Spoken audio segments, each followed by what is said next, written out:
Après plusieurs numéros où on a reçu pour vous le Femme sur ces plateaux de Bossolo Entrepreneuriat, voilà qu'aujourd'hui, nous vous faisons plaisir de recevoir aussi un homme pour dire que l'entrepreneuriat n'est pas seulement féminin, mais il y a aussi de ces hommes qui se démarquent dans l'entrepreneuriat. On a parlé de l'entrepreneuriat dans la mode, dans la couture, on en a parlé dans la restauration. Et bien aujourd'hui, on en parle dans l'immobilier, raison pour laquelle ce soir, on reçoit pour vous messieurs Spencer Micha, à qui je dis bonsoir. Bonsoir Madame Audrey. Comment vous allez? Très bien, des fleurs grâce. Et vous? Ça va, ça va. Nous sommes très ravis de vous approcher ce soir, question de parler entrepreneuriat et surtout dans un domaine qui paraît très difficile pour le Congolais et plusieurs Congolais ne s'en sortent pas dans l'immobilier. Et aujourd'hui, vous êtes parmi les icônes de l'entrepreneuriat en immobilier et raison pour laquelle nous vous rencontrons pour en savoir un peu les difficultés ou soit comment faire pour réussir dans l'immobilier. Et surtout que le sol congolais aujourd'hui est un sol qui est plus envié par les investisseurs venant de l'extérieur. Mais vous, en tant qu'enfant du pays, comme on dit en lingala, Mwanamboka solo solo, vous investissez dans l'immobilier, alors quelles en sont les motivations? Bah écoutez, au départ, je n'avais pas commencé par l'immobilier. J'avais commencé dans tout ce qui était comme quincaillerie. Et là, je suis passé à la fourniture. Fourniture, tout ce qui est comme consommable électrique. Après, je suis passé sur la fourniture de consommables informatiques. À partir de là, ça m'a donné l'idée d'essayer d'avancer un petit peu plus dans l'immobilier. Parce qu'il fallait choisir un secteur stable. Ce que j'appelle un secteur stable, c'est-à-dire là où tu peux investir l'argent sans connaître des pertes ou des grosses pertes derrière. Les raisons pour lesquelles je m'étais avancé dans l'immobilier. Et selon vous, avec l'immobilier, on ne sait pas jeter de l'argent, on ne sait pas du tout perdre de grosses sommes, parce que on a vu aussi pas mal de gens investir dans l'immobilier, où on a commencé la construction d'un immeuble, mais après on a vu l'immeuble s'écrouler avant même que s'effondrer, pardon, avant même que les activités ne débutent dans ces derniers. Il y a un problème là-dessus, c'est il faut savoir s'entourer. Il faut avoir des bons ingénieurs. Il faut avoir un projet fixe. Les problèmes par rapport aux immeubles qui s'écroulent assez souvent ici à Kinshasa, c'est vous avez un projet pour construire un immeuble de 2 étages, 3 étages. Une fois que les fondations sont faites, sur base de 2 ou 3 étages, vous revenez après, parce que vous faites des calculs par rapport aux 3 étages, vous vous dites que bon, avec 3 étages, je gagnerai, je sais pas, 5 ou 6 000 $. Quelqu'un vient vous dire, non, mais vous savez pas que si vous faites 4, 5 étages, vous gagnerez le double. Vous, au lieu de vous tenir compte par rapport à la fondation qui avait été faite, fondation liée à un immeuble de 2 ou 3 étages, vous voyez tout simplement maintenant les bénéfices. Vous ne demandez même pas conseil à votre ingénieur. Vous autorisez tout simplement aux gens de continuer à construire au-delà des 2 ou 3 étages qui étaient prévus au départ. C'est ça la cause, les effondrements des immeubles. Voilà, très bien. Mais tout à l'heure, on a parlé de l'investissement, mais dans l'émission, nous parlons de l'entrepreneuriat. Est-ce qu'il y a-t-il une liaison entre entreprendre et investir? Y a-t-il une différence que vous pouvez établir entre l'entrepreneuriat et l'investissement? C'est vrai, il y a quand même une différence. C'est-à-dire parce qu'on peut être juste investisseur sans entreprendre. Ok.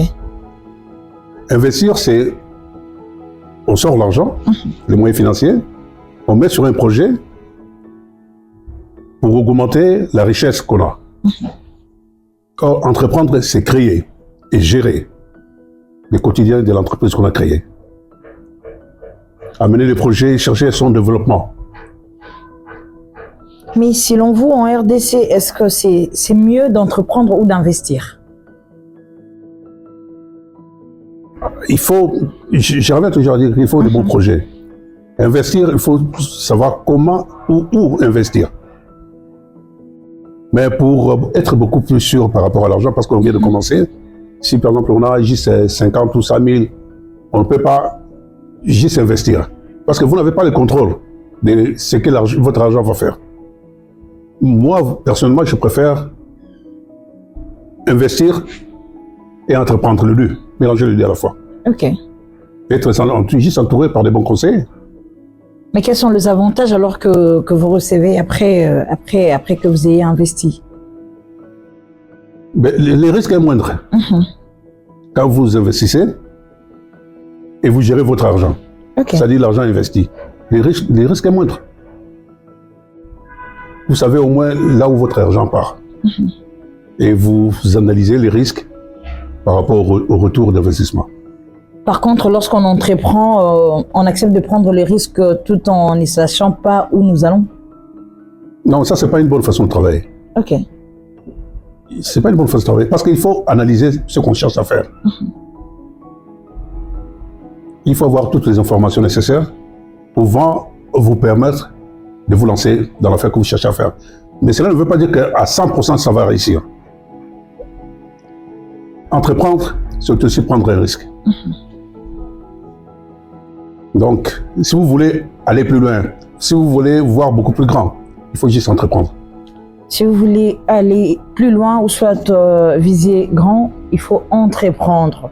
Parce que dans l'entrepreneuriat, oui, nous créons et nous gérons en même temps. Mais tandis que dans l'investissement, aujourd'hui, nous ramenons le plus pour faire développer soit une entreprise ou soit un projet. Alors, nous sommes en train d'évoluer, mais tout à l'heure, vous nous avez parlé de l'investissement. Mais après, selon votre façon d'entreprendre ou soit de travailler, quels sont les risques que vous courez? Déjà que nous sommes en République démocratique du Congo, plus précisément à Kinshasa, où vous avez beaucoup plus investi, et surtout dans l'immobilier. Nous sommes à Kinshasa où tout le temps nous parlons des inondations, tout le temps où on nous parle de terrains marécagés et consorts. Mais est-ce qu'aujourd'hui, le risque que vous avez accepté de prendre tout en investissant ou en entreprenant dans l'immobilier, vous avez connu des difficultés et quels sont les risques que vous avez courus? Malgré cela, vous avez quand même tenu la tête. Non, moi je dirais que j'ai réfléchi d'abord avant d'acquérir un terrain. Une fois que tout cela est fait, on met les moyens nécessaires pour construire. Ok. J'ai toujours l'habitude de procéder de cette manière. Si je vais construire par exemple un bâtiment de 5 étages, la fondation que je vais faire, ou faire, ça doit être une fondation capable de supporter un immeuble de 6 ou 7 étages. Ça, c'est la meilleure assurance que moi j'ai pour que l'immeuble ne puisse pas causer ou connaître des problèmes par la suite. C'est juste ça. J'ai eu à construire dans un terrain marécagé à Victoire. Ok. Ce n'était pas facile, mais l'immeuble tient toujours jusqu'à aujourd'hui. Mais après, vous avez dit qu'avant de débuter, vous avez eu à étudier quand même certains terrains, mais tout en sachant que c'était un terrain marécagé, mais vous avez pris quand même les risques. Non, mais parce qu'il y avait déjà des immeubles construits aux alentours. Et vous avez fait confiance à ça. Vous vous êtes dit, comme les autres ont tenu. À l'instinct. Je vous avais dit tout à l'heure, investir ou entreprendre, c'est savoir prendre aussi des risques. Des risques. Ouais. Moi, les risques, j'aime. Pas les risques bêtes, mais des risques intelligents. Moi, j'aime. Ok. Donc, très bien, nous sommes en train d'évoluer. Pour vous qui nous suivez, vous devrez savoir que Bosolo Entrepreneuriat est un espace pour les entrepreneurs qui sont de faire valoir ce que vous faites, soit de vos entreprises. Messieurs Spencer, nous sommes en train d'évoluer. Aujourd'hui, nous le savons très bien que les entrepreneurs n'aiment pas entendre tout ce qu'on appelle taxes et impôts. Apparemment, ça dérange. Surtout pour ceux qui prennent ça pour un dérangement tout le temps. On voit les agents de la DGI passer, après c'est X taxes, Y taxes, et tout ça, de fois, ça dérange. Et vous avez plus vécu aussi à l'étranger qu'en RDC. Est-ce que la manière dont les taxes sont payées à l'étranger et en RDC, est-ce que ça revient au même? La procédure, c'est ça la procédure qui est différente. C'est-à-dire, je prends l'exemple de la France, pays auquel je suis résident jusqu'à ces jours. Vous créez une entreprise, on vous envoie des documents, vous remplissez, vous renvoyez même les services, partie même des services fiscaux. Vous remplissez et vous attendez à la fin de l'année, parce qu'il y a la possibilité de faire des déclarations mensuelles ou annuelles. À la fin de l'année, on vous envoie les documents, vous faites vos déclarations et la taxe est calculée sur base de vos revenus et puis vous payez, c'est tout. Mais ce qui n'est pas le cas ici. Ici, vous créez, alors vous avez tous les services d'État qui courent derrière vous. Même les services qui n'ont rien à voir avec l'activité que vous êtes en train de faire. Mais tout le monde vient. Ça, c'est vraiment trop embêtant. Ça décourage beaucoup de personnes. Mais après, est-ce que vous ne vous posez pas, ou soit vous ne posez pas la question de savoir à quoi serviraient toutes ces taxes? Parce que lorsque vous dites que ce sont de va-et-vient, c'est X taxes, Y taxes, comme ceci, comme cela. Après, nous savons que le Congolais a du mal aujourd'hui à se renseigner. Mais après, est-ce que vous faites partie de ces Congolais qui acceptent de payer des taxes comme ça sans pour autant savoir c'est quoi la raison et à quoi serviraient toutes ces taxes? Étant donné que ça fait quand même de trop. Je ne paye pas comme ça. J'ai un cabinet conseil qui s'occupe de toutes les démarches relatives aux problèmes de l'État. Donc, je laisse ça à leur charge. Vous nous avez dit que vous n'avez pas directement débuté dans l'immobilier, vous êtes parti de quelque part. Mais avant de prendre peut-être ma question suivante, je m'aimerais anticiper en posant cette question dans le sens où ça vous est déjà arrivé de travailler chez quelqu'un? Du tout. C'est jamais arrivé. Et pourquoi? Mais je ne sais pas. Dieu m'a toujours fait grâce. Et je me suis toujours dit que jamais je ne travaillais pour quelqu'un. C'est un rêve que j'aimerais aussi réaliser, quoi. Oui. Ouais, mais après, il y a les rêves et la réalisation du rêve qu'on peut avoir. Moi, depuis tout petit, je me disais toujours qu'il faut que je sois un homme d'affaires. Ça, c'était ma vision, moi, depuis tout petit. Et puis, c'est pas que j'ai essayé, j'ai réussi directement, non. J'ai échoué plusieurs fois. Et les échecs m'ont toujours servi de leçon. Les échecs vous ont toujours servi des leçons. Oui. Mais il y a de ceux-là, lorsqu'ils échouent, ils abandonnent. Vous n'êtes pas de cette école? Non, jamais. Jamais. Je ne pleure jamais, je ne regrette jamais. Cela me permet tout simplement de voir comment rectifier les tirs. Ok. Il y a plusieurs domaines à entreprendre en République démocratique du Congo et plusieurs domaines qui sont rentables. Mais pourquoi avez-vous seulement choisi l'immobilier? Parce qu'on ne peut pas tout faire à la fois. On peut avoir 1000 idées, mais on choisit ce qui vous semble être un petit peu facile par rapport aux moyens que vous disposez. Donc, j'avais un peu de moyens pouvant me permettre, parce que je vous avais expliqué tout à l'heure, j'avais commencé par la quincaillerie, ça n'a pas marché. Je me suis lancé dans la fourniture de tout ce qui est comme consommable électrique. Je suis passé à la fourniture des consommables informatiques. Je suis passé à la réhabilitation des immeubles, à la construction des immeubles, pour le compte d'un grand client moi. Et puis après, je me suis lancé pour créer ma propre entreprise, pour construire des immeubles pour mon entreprise. Vous avez construit des immeubles pour votre entreprise, mais quelles sont les difficultés aujourd'hui qu'on peut rencontrer, surtout dans un cas général, lorsqu'on se dit on va entreprendre dans l'immobilier, au-delà de risques, mais y a-t-il des difficultés que vous aussi vous avez eu à rencontrer, ou soit des difficultés majeures qu'on rencontre lorsqu'on se décide d'entreprendre dans l'immobilier? Quelles sont les difficultés qu'on rencontre? La première grande difficulté, c'est les moyens financiers. Quand on n'en a pas, on ne peut pas construire. Quand on a juste un petit peu, on ne peut faire que des petits projets. Pour faire des grands projets, il faut beaucoup de moyens. Ça, vous avez la possibilité, soit vous aviez déjà les moyens avant de commencer, ou vous avez juste un peu de moyens, mais vous avez des garanties pour pouvoir convaincre des institutions bancaires de vous accompagner dans vos projets. C'est ce que j'ai toujours fait. Être accompagné. Être accompagné, donc pour dire qu'aujourd'hui, dans ce que vous faites, il y a quand même des gens, ou soit des organismes qui vous subventionnent, ou bien c'est à vos propres frais? J'avais commencé à mes propres frais. Mais lorsque j'ai vu qu'il y avait la possibilité ici à Kinshasa d'aller plus haut, comme les moyens n'étaient pas assez suffisants, J'ai demandé le concours d'une banque de la place. Ok. Elle m'accompagnait. Elle m'accompagne toujours jusqu'à aujourd'hui. Et ça me permet d'avancer un petit peu plus. En parlant de banque, parce que après c'est l'une des grandes difficultés que les entrepreneurs aujourd'hui congolais rencontrent lorsqu'on a besoin de faire un prêt en banque, question de réaliser un projet. Mais après, lorsqu'on va pour demander ces prêts, ça pose toujours problème. Mais pour vous, quelle est la magie que vous avez eu à faire pour que ça soit plus facile? Non, ce n'est pas une question de magie, c'est une question d'organisation. Ok. La façon dont les banques fonctionnent ici en RDC n'est pas pareille comme les banques, par exemple, en France ou en Belgique fonctionnent. En Europe, précisément en France, il suffit juste d'avoir un projet, avoir un business plan, vous amenez à la banque, vous parlez avec votre conseiller de banque, vous déposez le dossier, la banque fait les analyses nécessaires. Quand elle trouve que votre projet est bon, la banque vous accompagne. Par contre, ici, à Kinshasa, en RDC, vous pouvez avoir le projet, mais il faut avoir des garanties. Des garanties.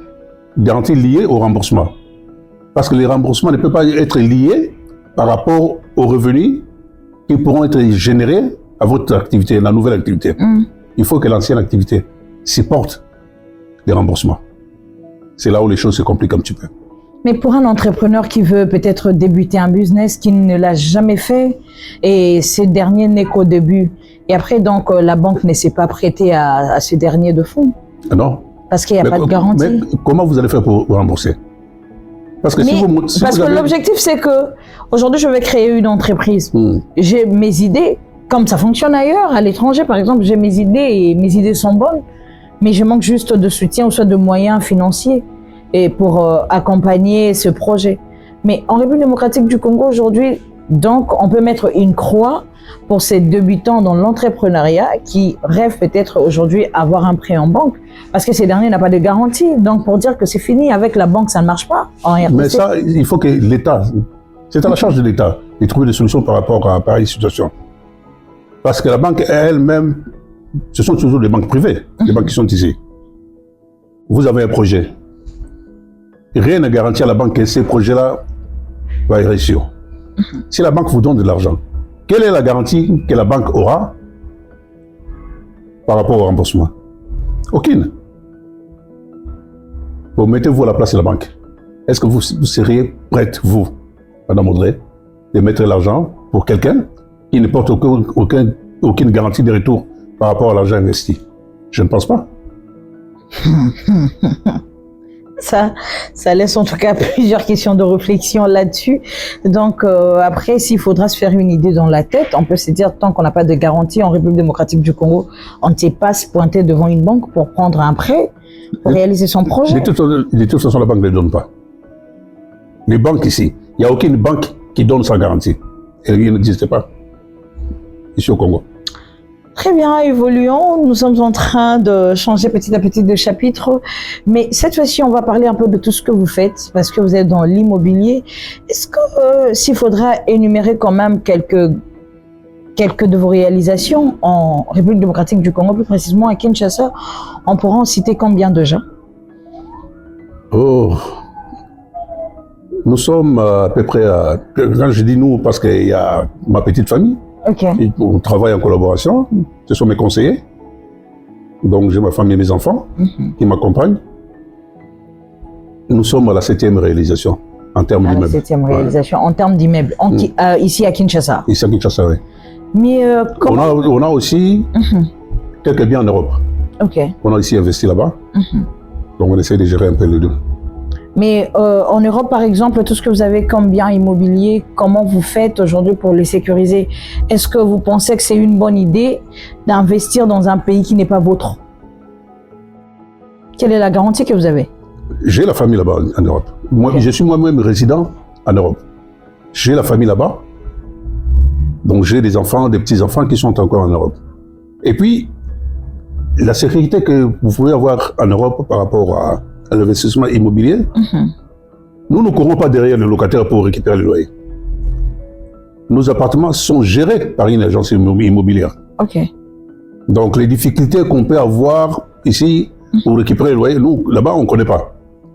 L'agence immobilière elle-même a une assurance de non-paiement de loyer. Donc, ça veut dire quoi? Que le locataire paye ou pas, l'agence nous paye. Ok. Par l'argent, par le canal de l'argent que l'agence récupère auprès de la société d'assurance. C'est ça. Intéressant. Wow. La difficulté, maintenant qu'on peut rencontrer en Europe, si vous avez des biens immobiliers, vous mettez en location et vous gérez ça vous-même. Si le locataire ne paye pas, vous allez regretter. Vous ne saurez à quel sens c'est vous et... Le locataire peut rester une année, 2 ans, même 3 ans sans payer. Vous n'avez pas le pouvoir, comme on fait ici, 3 mois après, il faut... Non, ça passe par les tribunaux et tout ça.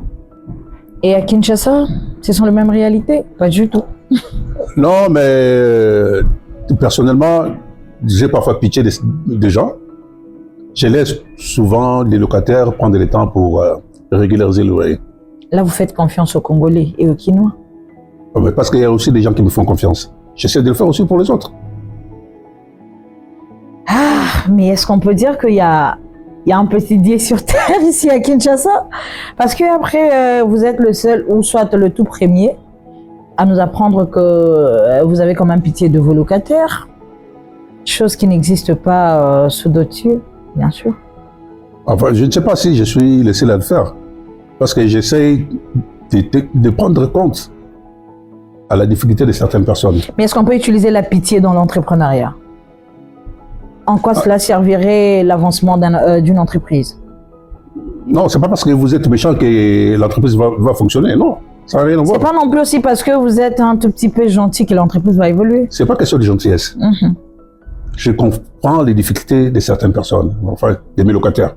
Je comprends. Parce que moi aussi, dans le passé, j'ai été locataire. Donc, je me mets à leur place. Mais ça n'handicape pas votre business, c'est là où se pose mon problème. Ça ne vous handicape pas? La preuve, cela n'a jamais handicapé mes affaires. J'ai des locataires qui peuvent avoir des retards de paiement de loyer de 2 mois, 3 mois, 4 mois. J'ai fait des relances moi-même. J'ai écrit tout simplement « Monsieur ou Madame, bonjour ». Tout simplement ça. C'est le locataire qui me répond derrière « Oh papa, excusez-moi, je vais payer, je sais que je suis en retard, donnez-moi 1 mois, donnez-moi 2 mois pour régulariser ». Et il est fort. Il m'est arrivé de tomber maintenant sur, je dirais peut-être un locataire qui avait du mal à régulariser le loyer, le paiement de loyer. Et je lui ai demandé tout simplement de partir. Lui, il ne voulait pas partir, il me suppliait, il me dit « Papa, je n'aime pas partir avec des dettes des gens, je vous dois 4 mois, 5 mois de loyer ». J'ai dit « Les 5 mois que vous avez là, allez donner ça en garantie chez un autre propriétaire. Moi, je demande tout simplement de sortir, sans me donner l'argent que vous me devez. » Et vous avez fait comment? Vous avez récupéré alors dans sa garantie ou bien non? Oui, mais la garantie était de 3 mois. Lui, il avait fait, je crois, 5 ou 6 mois. Ok. Donc, je lui ai laissé partir. Mais aujourd'hui, lorsqu'on parle de vos immeubles à Kinshasa, quelle est la touche remarquable que lorsque nous passons, parce qu'il y en a plusieurs, il y a plusieurs immeubles au centre-ville, il y a plusieurs immeubles sur la route Matadi, il y a plusieurs immeubles, en tout cas dans toutes les communes qui existent, dans toutes les 24 communes, il y en a plusieurs. Mais comment on peut retrouver, ou soit reconnaître si facilement que ça, ce sont le bâtisse de M. Spencer Micha? Bon, à part ici, parce qu'on a mis l'enseigne au-dessus. Les immeubles, parce qu'il suffit tout simplement de construire. Il y a construire, on voit la beauté extérieure et la finition pour déterminer la beauté intérieure, comme vous voyez ici. Il faut mettre juste un peu de moyens. C'est-à-dire qu'il faut avoir le goût, il faut avoir la volonté, et il faut avoir aussi la volonté de mettre beaucoup plus de moyens pour rendre un appartement beaucoup plus beau. Juste ça. Mais comment vous faites alors sur le plan communicationnel? Parce qu'aujourd'hui, l'entrepreneuriat marche avec la communication. Comment vous faites sur le plan communicationnel pour faire découvrir ou soit faire savoir vos œuvres comme là où nous sommes ici? Plusieurs personnes peut-être ne sauront pas, nous sommes situés dans quelle commune, nous sommes en train de tourner cette émission, où ça, par exemple, dans quel district? Mais comment vous faites sur le plan communicationnel pour que les gens découvrent que vous avez des immeubles ça et là, et surtout avec le service de qualité que vous offrez? Nous travaillons principalement avec les agents immobiliers. Après, quand les clients viennent, les clients nous ramènent encore d'autres clients, ainsi de suite. Donc la communication s'est faite de bouche à l'oreille. Voilà. Mais après, aujourd'hui, qu'on se le dise, hein, en ce 21e siècle, la manière dont les choses évoluent avec la vitesse de la digitalisation, même la communication se fait digitaliser.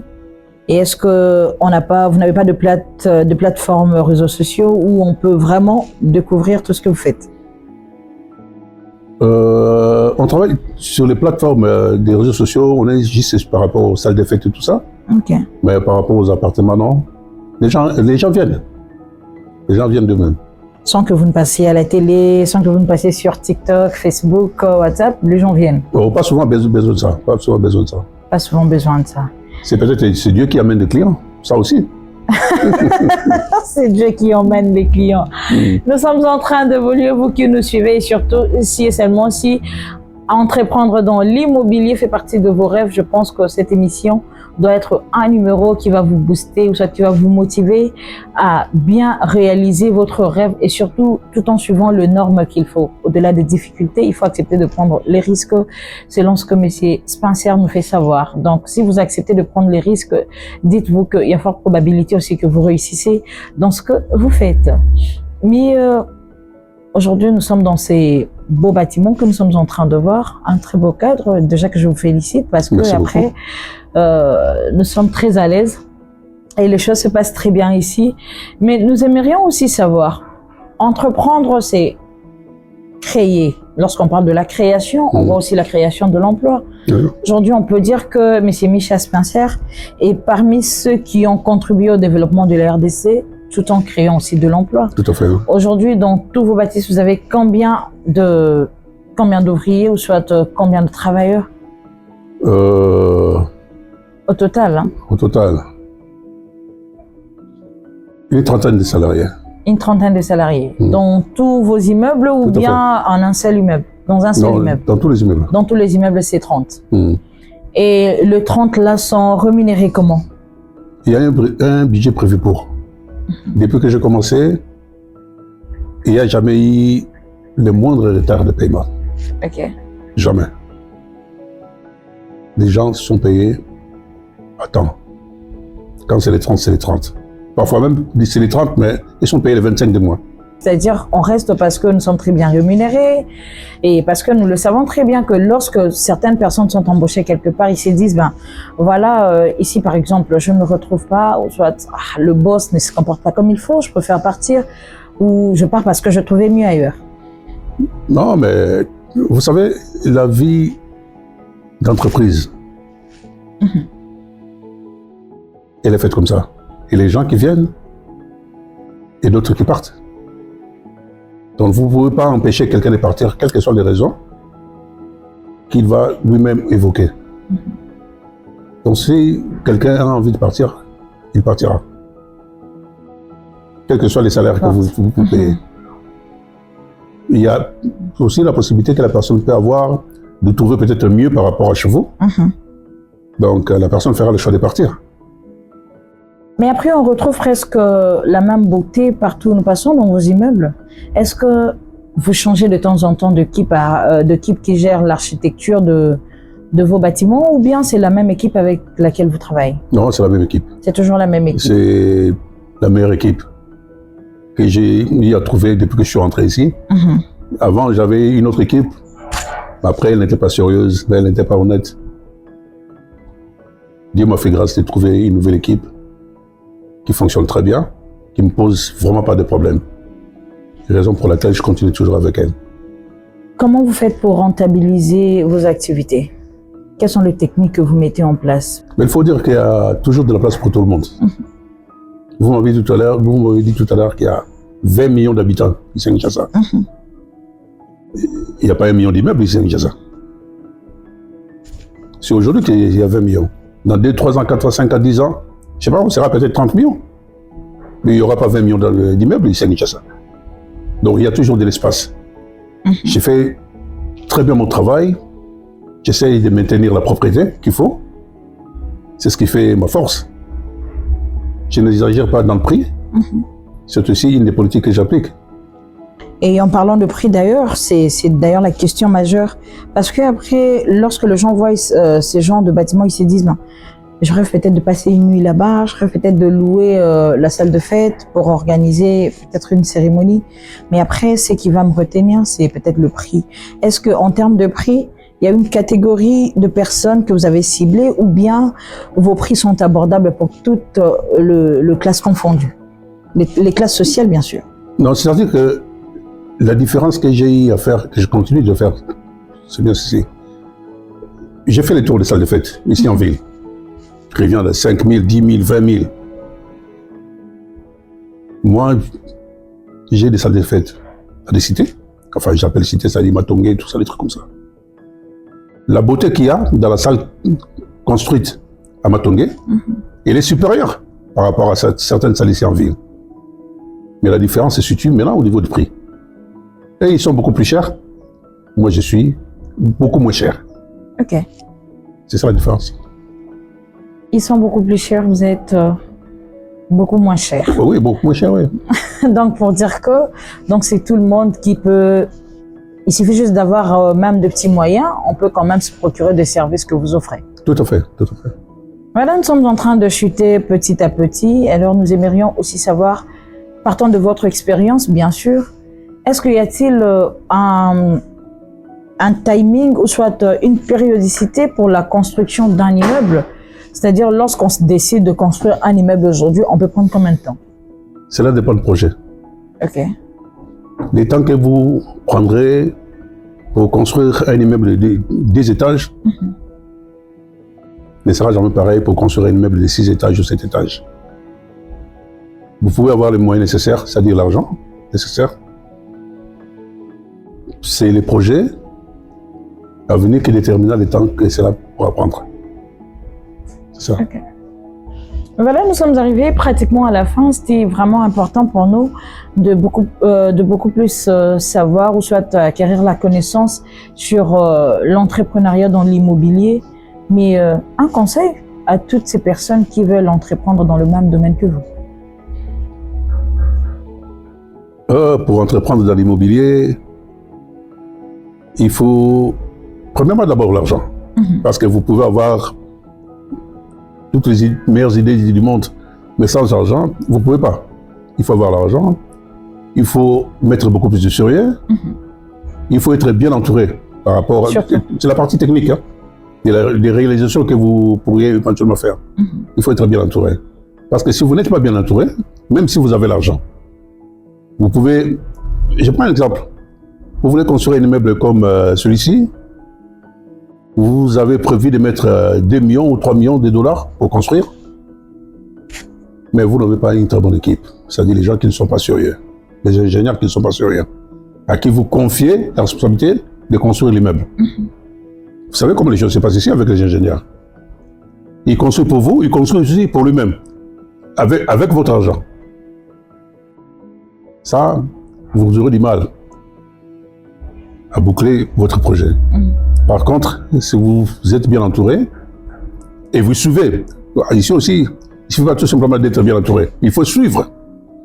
Si vous êtes tout le temps derrière, je vois que ça sera un petit peu facile. Vous avez l'argent, vous avez une bonne équipe, vous êtes sérieux, vous êtes motivé, vous êtes tout le temps derrière, ça vous permettra quand même d'avancer.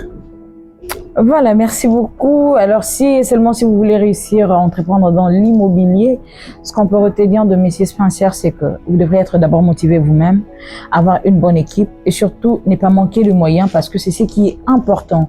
Avoir de moyens, parce que si on n'a pas de moyens financiers, en tout cas, qu'on le veuille ou pas, les idées ne resteront que les idées.